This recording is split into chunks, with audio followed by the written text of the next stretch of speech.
우리 하나님 말씀 같이 읽겠습니다. 시편 51편 10절에서 15절 말씀이 되겠습니다. 하나님이여 내 속에 정한 마음을 창조하시고 내 안에 정직한 영을 새롭게 하소서. 나를 주 앞에서 쫓아내지 마시며 주의 성령을 내게서 거두지 마소서. 주의 구원의 즐거움을 내게 회복시켜 주시고 자원하는 심령을 주사 나를 붙드소서. 그리하면 내가 범죄자에게 주의 도를 가르치리니 죄인들이 주께 돌아오리이다. 하나님이여 나의 구원의 하나님이여 피 흘린 죄에서 나를 건지소서. 내 혀가 주의 의를 높이 노래하리이다. 주여 내 입술을 열어주소서. 내 입이 주를 찬송하며 전파하리이다. 아멘. 오늘 본문의 제목을 우리가 같이 한번 읽겠습니다. 회개 이후의 새 창조. 지난 시간에 우리는요, 회개에 대한 말씀을 나눴습니다. 참된 회개가 무엇이냐, 진정한 회개가 무엇이냐, 어떻게 하면 좋을까. 늘 우리가 회개를 하는 것이지만 그러나 좀 더 주님이 기뻐하시고 주님이 원하실 만한 그런 참된 회개로 우리가 나아가기를 원하였습니다. 오늘 이 시간에는 계속 이어지는 말씀이 되겠는데요. 회개 이후에 우리의 삶을 한번 같이 나누고자 합니다. 회개에서 끝나는 것이 아니죠. 회개했다고 거기서 모든 것이 마무리되는 것이 아닙니다. 회개 이후에 놀라운 변화, 엄청난 축복이 있다는 사실을 우리가 깨달을 때 더 적극적으로, 더 기쁨으로, 더 자원하는 마음으로 우리가 진정한 회개와 참된 회개를 이루어 나가게 될 줄을 믿습니다. 오늘 시편 51편 10절 본문 말씀을 다시 한번 한 절 읽습니다. 하나님이여 내 속에 정한 마음을 창조하시고 내 안에 정직한 영을 새롭게 하소서. 내가 하나님한테 죄 용서를 받고 죄값의 문제 해결을 받지만 우리가 너무나도 확실하게 너무나도 잘하는 것이 있는데 무엇인가 하면 다시 순종하지 않을 것이고 다시 또 그 죄의 길을 갈 것이라고 하는 것입니다. 여러분, 우리가 믿음을 설명하는데요. 믿음이 뭐냐? 믿음을 설명하는데 사실 쉬운 예가 별로 없는데요. 지금 제가 설명한 이것이 믿음과 연결해서 생각해보면 이해가 좀 됩니다. 내가 하나님 앞에 회개를 하고 나서 또다시 하나님을 거역하고 또다시 죄의 길을 갈 것이 너무나도 확실하죠. 지금까지 어떻게 하셨어요? 지금까지 어떻게 살아오셨냐고. 회개하고 완전히 돌아서서 전혀 상관없는 길을 가셨어요? 또다시 하나님 앞에 순종하지 못했어요? 또다시 우리가 죄의 길을 갔어요? 안 갔어요? 갔잖아요. 또 거역했잖아요. 우리가 하나님 앞에 회개 기도를 드리고 난 이후에도 또다시 하나님 앞에 순종하지 못하고 죄의 길을 갈 것이 너무나도 확실해. 이게 믿음이에요. 믿음을 그렇게 이해하시면 좋아요. 무슨 얘기냐면 여기 병자가 앞에 있어. 병자를 앞에 놓고 믿음으로 기도하고 믿음으로 기도하면 치유받겠다고 성경이 말씀하셨는데 기도하면서 내가 죄 회개 기도하고 나서 또다시 죄의 길을 갈 것처럼 이 환자가 날 것이 그렇게 확실하게 믿어져요? 비교를 한번 해보시라는 거예요. 어느 게 더 확실하게 느껴지냐고요. 회개하고 또다시 죄의 길을 갈 것이 확실하게 느껴지는 것만큼 내가 이 죽을 병에 걸린 환자를 위해서 기도할 때에 이 병자가 나을 것이 그만큼 확실하게 느껴져요. 어느 게 더 강하게 느껴져요. 내가 기도하면 이 죽을 병에 걸린 이 사람이 나을 것이 더 강력하게 느껴져요. 아니면 내가 회개 기도를 한 이후에 또다시 죄의 길을 갈 것이 더 확실하게 느껴져요. 성경이 거짓말을 안 해요. 믿음대로 될지어다 그랬잖아요. 그러니까 우리는 뭘 믿는가 하면은요, 회개하고 또 내가 죄의 길을 갈 것을 믿는 거예요. 확실하게 느껴진다면서요. 그게 믿음이라니까요. 죽을 병자를 놓고 기도하면서 그 병자가 반드시 나을 것에 대한 믿음이 내가 죄의 길로 또다시 죄의 길로 갈 것만큼 확실하지 않다면서요. 그러니까 안 낫는 거예요. 전 지금 단순한 비교를 한 겁니다. 우리가 믿음이 무엇이냐 어떨 때 좀 헷갈리잖아요. 그죠? 우리의 믿음대로 된다고 하는데 도대체 어떻게 믿어야 믿음대로 되느냐? 조금 전에 말씀드린 것처럼 회개하고도 또 죄의 길을 갈 것이 너무나도 확실한 것처럼 그렇게 우리가 죽은 자도 살리실 것을 믿으면 된다는 거예요. 근데 과연 그런 믿음이 있냐는 거예요. 그렇게 믿어지냐는 거예요. 이게 바로 믿음의 문제예요. 그렇게 사실적으로 확실하게 믿어지면 반드시 하나님은 그 믿음대로 행하실 거라는 거예요. 무엇을 믿든지 말이죠. 하나님께서 순종하지 아니하는 문제를 오늘 본문의 말씀을 통해서 해결할 수 있는 그러한 답을 주십니다. 또다시 우리가 죄에 빠질 수밖에, 죄의 길을 갈 수밖에 없다고 그랬는데, 오늘 성경에서는 그 또다시 빠져들어가는 죄의 길을 막을 수 있는, 그 길을 다시 가지 않을 수 있는 방법을 우리에게 답을 주십니다. 하나님은 우리의 이런 고질적인 문제, 어떠한 선하고 좋은 것을 믿는 믿음보다도 더 확실하게 믿는, 내가 또 죄를 지을 거라는 믿음, 이런 믿음은 없어도 되는데 말이죠. 오늘 그러한 우리들에게 다시는 회개 이후에 하나님을 거역해서 순종하지 못하는 삶, 또는 또다시 죄의 길을, 멸망의 길을 선택하여 가는 그러한 삶, 그걸 하지 않을 수 있는, 끊을 수 있는 귀한 방법을 오늘 본문을 통해서 우리에게 가르치십니다. 무엇인가 하면 하나님은요, 새로 창조하는 정한 마음이라고 10절에 얘기했는데, 정한 마음이라는 것은 깨끗한 마음입니다. 우리가 결심한 마음이 아니에요. 깨끗이 씻겨진 순수한 마음을 말하는 거예요. 죄로 더럽혀졌던 것이 세탁되어서 다시 희어진 그 마음을 말하는 거예요. 깨끗한 마음.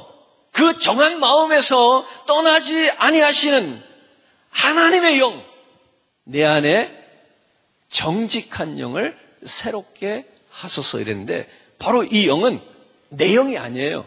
하나님의 영이에요. 정결한 마음과 하나님의 영으로 회개 이후에 우리가 전혀 새로운, 전혀 완전히 다른 삶, 인생을 살아갈 수 있는 방법이 있다고 우리에게 말씀하시는 거예요. 죄를 용서받은 다음에 전혀 새로운 사람이 생겨나도록 하는 것, 오늘 두 가지입니다. 그것은 무엇인가 하면 정한 마음을 두시는 것이고, 그리고 그 안에 하나님의 정직한 영, 이게 정직한 영이라고 하면은 조금 이해가 좀 잘 안 되더라고요, 저는요. 그래서 사전을 찾아봤더니 어떤 뜻이 또 있는가 하면 변함없는 영. 좀 더 직설적으로 해석을 하면 확고하다라고 하는 뜻이 있어요. 흔들리지 않는 확고한 영. 이 영은 누구의 영인가 하면 하나님의 영이에요. 우리의 영은 변하죠. 우리의 영은 확고하지 않아요. 이 정결한 마음과 그리고 그 하나님을 새롭게 변화된 마음으로, 깨끗한 마음으로 죄에서 떠난, 그렇게 하나님을 기꺼이 따르기를 원하는 영, 확고부동한 영으로 우리의 새 삶을 시작할 수 있다고 성경은 말씀하고 있습니다. 죄 용서는 새 마음을 창조받는 정한 마음이죠, 그러니까. 그리고 새 사람을 위한 것입니다. 무엇이요? 죄 용서는. 죄 용서는 아무나 받는 것이 아니고 누구나 받는 것이 아니라, 회개했다고 받는 것이 아니라 회개함으로 인해서 참된 회개를 통해서 새 마음, 정한 마음을 창조받고, 그 정한 마음이 변질되고 또 더럽히지 않도록 하나님께서 그 영으로, 변함없는 영으로, 확고한 영으로 지켜주실 때 다시 죄의 길로, 다시 불순종의 길로 돌아가지 않을 수 있다고 말씀하고 있단 말이에요. 죄가 용서함을 받았다고 보여주는 최상의 증거가 있다면 무엇이냐? 오늘 본문에서 증거를 이야기하는 거예요. 정말로 하나님 안에서 참된 회개를 통해서 우리가 용서받은 증거가 있다면 무엇이냐? 새로 창조받은 정한 마음이다. 정결한 마음이다. 하나님이여 내 속에 정한 마음을 어떻게 하셔요? 생각나게 하셔요? 새롭게 하셔요? 아니요. 창조하셔요. 이 창조라고 하는 단어를 여러분들이 좀 깊이 묵상해 주시면 좋겠어요. 우리가 진정한 회개를 하고 났을 때 하나님의 죄 용서함이 일어나는데, 나타나는데, 그 죄 용서함의 증거가 무언가 하면은 하나님께서 내 안에 정한 마음을 창조하시는 거예요. 창조되어지는 거예요. 정결한 마음, 그 창조를 받은 사람이 죄 사함 용서를 받았다고 하는 증거를 가진 사람이에요. 그 다음에는 말씀을 따라서 정결하게 살아갈 수 있도록 해주는 것이 있는데, 바로 하나님의 영, 정직한 영, 변함없는 영, 확고한 영, 흔들리지 않는 영이에요. 바로 그 하나님의 영이 나를 계속해서 지속적으로 붙들어 주실 때 우리가 죄와 상관없는 죄를 떠난 삶을 살 수 있다는 얘기입니다. 이것이, 그 하나님의 영이 나를 끝까지 붙들어주는 것이 내가 죄 사함을 받은, 용서받은 증거가 되겠다, 이런 얘기입니다. 하나님께서 진정한 회개, 참된 회개를 하고 하나님의 그 회개를 받으시고 하나님의 용서를 주시는 그 사람에게는 하나님께서 그 인생에 그의 삶에 적극적으로 개입하시겠다는 거예요. 얼만큼 참된 회개, 죄 용서를 받은 그 사람 속에서 하나님께서 적극적으로 그의 인생 속에 개입하시는가 하면 우리의 마음을 새로 창조하시기까지 하나님께서는 적극적으로 개입하시겠다는 거예요. 전능하신 창조주 하나님이 내 삶에 개입하시는 일이 오늘 저와 여러분 우리들 가운데 시카고 교회에 나타나기를 주님의 이름으로 축복합니다. 하나님께서 내 마음을 새롭게 창조하시는 일은요, 태초에 천지 만물을 창조하시는 것과 비교할 만큼, 그의 버금갈 만큼 중요하고 엄청난 사건이라는 것을 기억했으면 좋겠습니다. 이스라엘 백성들이 죄 많은 노예 생활 속에서 그 430여 년이나 되는 긴 세월 속에서 벗어나는데 그 출애굽 사건을 하나님께서 그들에게 허락하시는 것만큼, 하나님께서 이스라엘을 노예에서 출애굽시키는, 그래서 젖과 꿀이 흐르는 가나안 땅으로 인도하시는, 그렇게 하나님의 이스라엘 백성 속에 개입하시는 것만큼이나 큰 사건이 무엇인가 하면 참된 회개를 드리고 하나님께서 그 회개자를 용서하실 때 일어나는 그 속에 빚어주시는, 새롭게 창조하시는 정한 마음이에요. 그 창조가, 내 안에서 일어나는 새 창조가 천지 만물을 창조할 때, 또는 노예 생활에서 홍해를 건너 출애굽을 하는 사건만큼이나 엄청나고 대단한 사건일 수 있다는 얘기입니다. 오늘 내가 하나님 앞에 죄 용서함을 받으면서 그렇게 새로운 마음이 창조되어지는 이 사건은 성경에 나오는 어떤 사건과 비교해도 결코 작은 사건이 아니다는 얘기죠. 내 삶이 새롭게 시작하는 사건입니다, 여러분. 이제부터는 나는 전혀 과거와 어제와 다른 사람인 것입니다. 왜? 나는 정결한 마음을 창조받았기 때문입니다. 이제는 그 창조받은, 새롭게 창조받은 정한 마음을 가지고 살아가는 이 사람에 어울리는 삶을 살아야 되겠지요. 그걸 위해서 굳건한 영, 확고한 영, 변함없는 영, 정직한 영, 그 하나님의 영이 붙드시는 겁니다. 하나님의 영이 아무 영이나 붙드는 거 아니라는 거예요. 하나님의 영이 아무 마음이나 붙들어 주시는 거 아니라는 거예요. 하나님은 죄가 없기 때문에 죄와는 같이 있을 수 없다고 말씀드렸잖아요. 오늘 내가 하나님 앞에 진정한 회개를 드리고 진정한 회개의 용서를 받은 사람이 될 때에 하나님께서 내 안에 정직한 영을 창조하시는데 거기는 죄가 없기 때문에 하나님의 영이 그 영을 붙들겠다는 거예요. 오늘 이런 상태를 하나님과 긴밀한 상태, 하나님과 교통하는 상태, 하나님과 교제하는 상태라고 말할 수 있어요. 여러분 기억합시다. 죄를 없애버리고 죄값을 지워버리는 것은 우리가 회개할 때마다 하나님이 내게 그때 베푸시는 은혜입니다. 무엇이? 죄를 지워버리고 죄값을 감해주는 것. 이거는 우리가 하나님 앞에 회개할 때마다 주시는 그때마다 주시는 은혜라면, 하나님께서 나를 죄에서 정결하게 하시는 은총, 정한 마음을 창조하시는 이러한 은혜, 우리의 죄가를 완전히 지워버리는 그 은총은 필요할 때마다 내려주시는 그러한 간헐적인 것이 아니라 그 정한 마음을 창조하시고 그 굳건한 영을 새롭게 하시는 것은 줄기차게 베푸시는 하나님의 은총입니다. 제가 이제 두 가지를 비교해서 말씀드리고 있어요.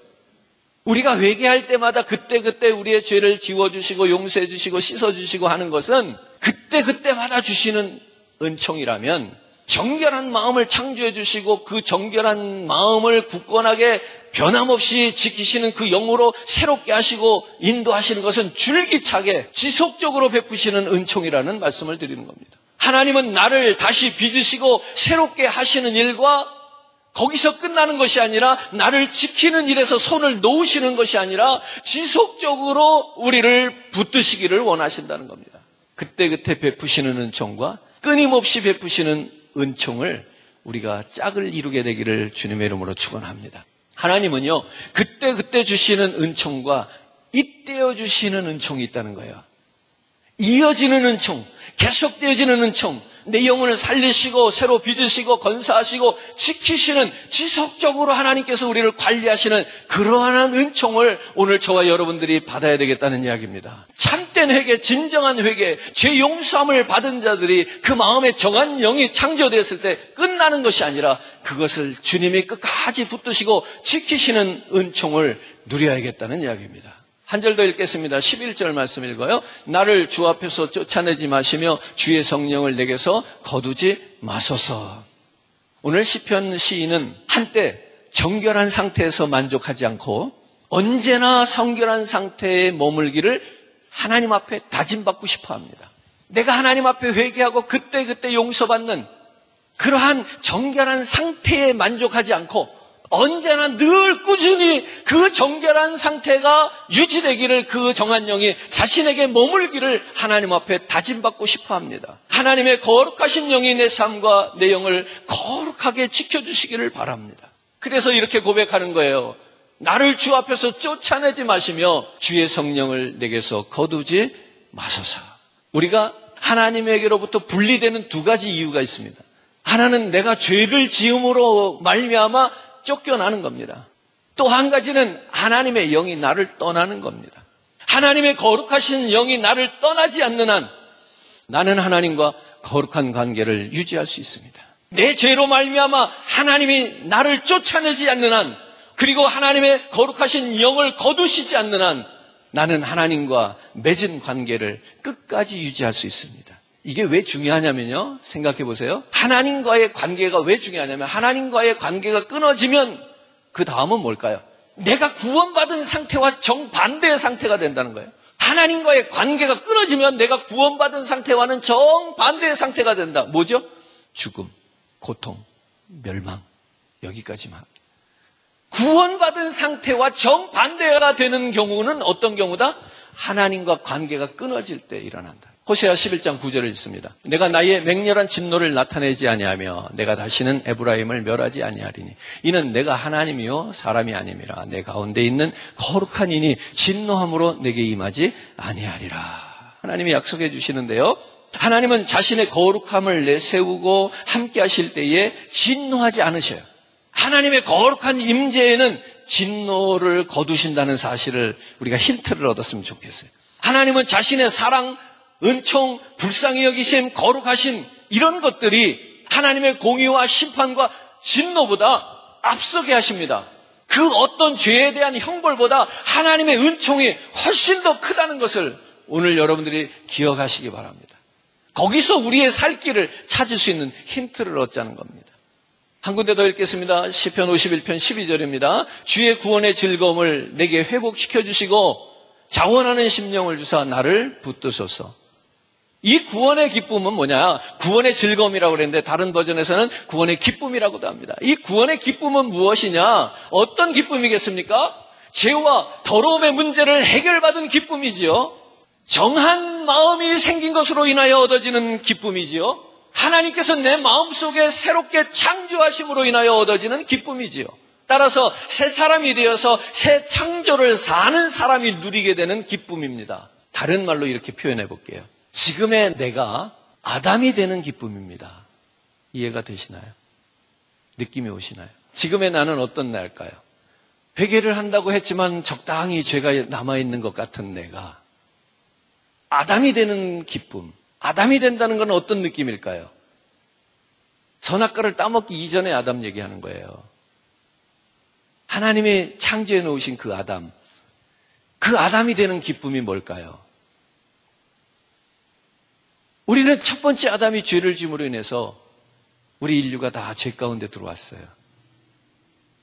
그리고 우리가 기대하는 것은 뭐냐면 두 번째 아담 되신 예수께서 그의 피로 우리의 죄를 사하셔서 우리가 의롭게 되어서 다시 하나님의 처음 창조하신 아담의 인간의 그 순수한 원래의 모습으로 되돌아가고 회복되는 것을 우리가 바라고 있어요.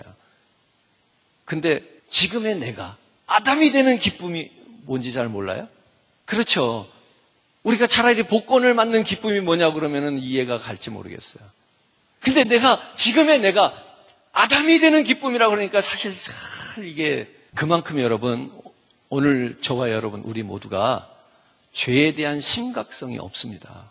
우리가 그만큼 죄에 대해서 심각하게 고민하고 두려워하고 살지 않는다는 얘기입니다. 그렇기 때문에 목사도 성도도 교회도 죄를 쉽게 짓는 겁니다. 그렇게 죄 가운데 있기 때문에 오늘날 강단에서는 죄에 대해서 회개하라고 설교하지 않는 겁니다.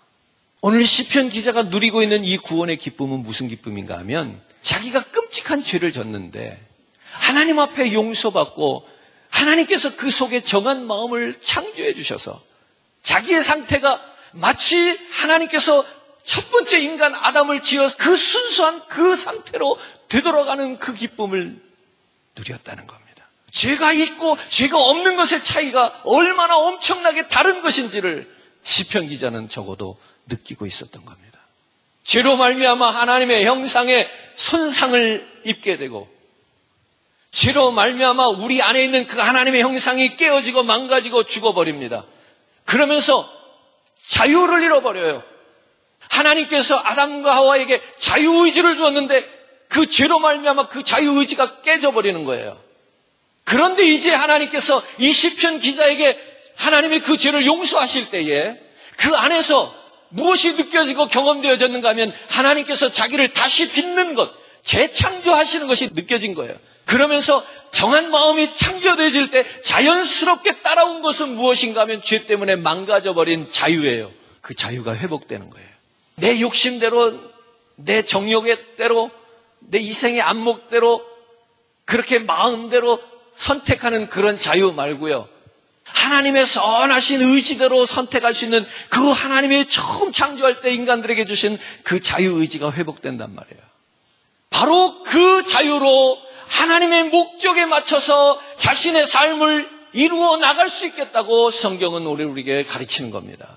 시편 기자가 이제 나는 하나님의 뜻과 법도를 나의 주어진 새롭게 창조되어진 회복되어진 자유의지로 하나님을 따르기로 결정합니다 할 수 있었다는 이야기입니다. 새로운 자유의지의 기쁨으로 그가 자신의 삶을 살겠다는 고백입니다.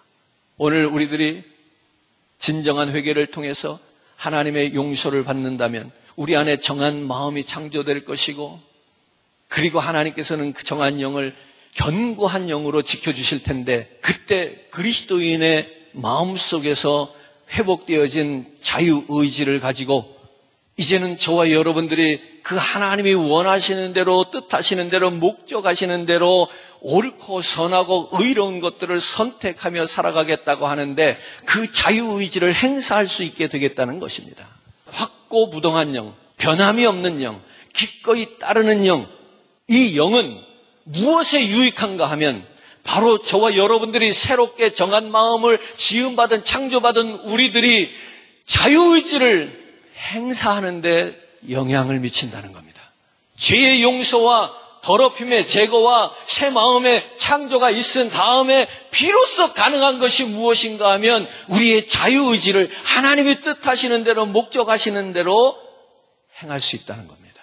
아담으로부터 망가진 자유의지가 아니라 이제는 예수 그리스도의 은혜로 죄사함을 받고 새롭게 지음받은 사람, 그 안에 새로워진 자유의지로 나는 하나님이 나를 빚으실 때 지니신 목적에 따라 적극적으로 따라 살기를 결단합니다 할 수 있게 된다는 것입니다.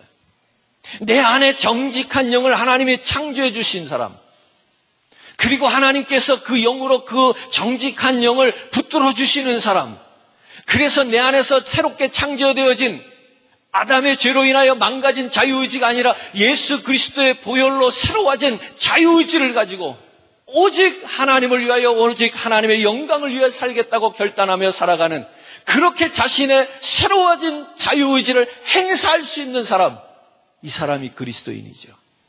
태초의 창조에서 사람이 자유의지를 받았던 것처럼 하나님이 우리 안에 새롭게 우리의 마음을 창조하실 때 그 안에도 이 자유의지가 다시 살아난다는 겁니다. 그리스도께서 우리를 해방하신 것은 자유를 위함이라고 그래요. 무슨 자유? 내 마음대로 내 생각대로 내 고집대로 경험을 비춰 선택하는 자유 아니잖아요. 나는 죽기까지 하나님 앞에 내 자신을 죽이면서 그 길을 가고 그 일을 하는 것, 그걸 선택할 수 있는 자유를 그리스도가 주시는 거예요. 말씀을 좀 더 나가봅시다. 13절입니다. 그리하면 내가 범죄자에게 주의 도를 가르치리니 죄인들이 주께 돌아오리이다. 여기 하나의 전환이 일어납니다. 이제 다윗이 지금껏 자신에 관한 이야기를 하면서 자신의 마음의 상태, 자신의 죄의 상태, 자신의 새로워지는 것에 대한 자신에게 초점을 맞췄더라면 이제 여기서 다른 사람에게 시선을 돌립니다. 그리하면 내가 범죄자에게, 자기가 아닌 다른 범죄자들에게 이러한 내가 받은 하나님의 은혜와 이러한 도를 가르치겠습니다. 이렇게 전환이 돼요. 구원받은 사람, 새로 빚어진 심령, 성령이 붙들고 지속적으로 그 사람을 운행하는 그 사람, 즉 구원받은 성도들은 이제는 자기의 문제에만 초점을 맞추는 것이 아니라 길을 잃고 헤매는 영혼들에게 관심을 두게 된다는 말씀입니다. 하나님의 뜻을 이렇게 밝히고 있는 거예요. 하나님께 돌아오기 위한 회개는 하나님의 길을 살아가는 것이죠. 뿐만 아니라 하나님께 나아가 긴밀한 관계를 맺는 것입니다. 근데 거기서 끝이 아니라 다른 범죄자에게 이것을 가르치는 것입니다. 스가랴는 이런 말씀을 남겼습니다. 너희는 내게로 돌아오라. 그리하면 내가 너희에게로 돌아가리라. 하나님은 나를 만나주시되 어디서 만나주시는가 봤더니 중간에서 만나주시더라고요. 우리말에는 시작이 반이라 이런 말이 있는데 회개하고 하나님께 돌아오는 그 순간 이미 반 온 거죠. 그리고 봤더니 하나님께서 벌써 거기 와 계시더라는 얘기예요. 하나님은 우리에게 네가 끝까지 나를 찾아오라고 말씀하시는 것이 아니라 네가 하나님께 돌아오려고 회개하는 그 순간 내가 너를 반쯤 나가서 마중하겠다는 거예요. 회개하는 사람은 그러니까 오랜 세월을 고행을 하거나 수양을 하거나 인격을 갖추고 나서 간신히 하나님을 만날 수 있을까 말까 하는 그런 것이 아니라 내가 하나님 앞에 참되고 진정한 회개를 시작할 때 나의 그 회개의 마당에 하나님이 이미 와 서 계시다는 거지요. 14절 말씀을 읽어요. 하나님이여 나의 구원의 하나님이여 피 흘린 죄에서 나를 건지소서 내 혀가 주의 의를 높이 노래하리다. 자, 이제 여기서 또 한 번 다시 방향이 바뀌는데요. 무슨 이야기인가 하면 자신에게 모든 관심이 타인을 향했고요. 그리고 또다시 자신에게로 그 관심이 맞춰집니다. 전파하는 사람, 보내심을 받은 사람, 구원을 받은 사람, 정직한 영으로 새롭게 지음을 받은 사람은 다른 사람이 범죄하였을 때 그 도를 가르치는 것뿐만 아니라 자신이 그 은혜 가운데 누려야 될 축복을 변함없이 살펴야 된다는 겁니다. 가르치는 것도 변화된 사람의 삶의 목적이고 사명이겠지만 오늘 그 변화된 사람은 언제나 자신이 하나님 가운데 있는지 자신의 심령이 깨어진 상태인지를 늘 돌봐야 된다는 얘기입니다. 두렵고 떨림으로 구원을 이루어가고 있는지 확인할 필요가 있다는 얘기입니다. 오늘 14절에 보니까 하나님이여 나의 구원의 하나님이여 하면서 피 흘린 죄에서 나를 건지소 또다시 피의 얘기를 거론해요. 사도 바울이 고린도전서 9장 27절 내가 내 몸을 저 복종케 하면 내가 남에게 전파한 후에 자신이 도리어 버림을 당할까 두려워하미로다.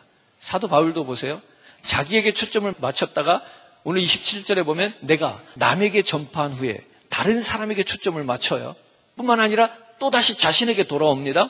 자신이 도리어 버림을 당할까 봐 두려워한다. 우리가 하나님 앞에 회개하고 죄 용서함을 받고 정한 마음을 가졌어요.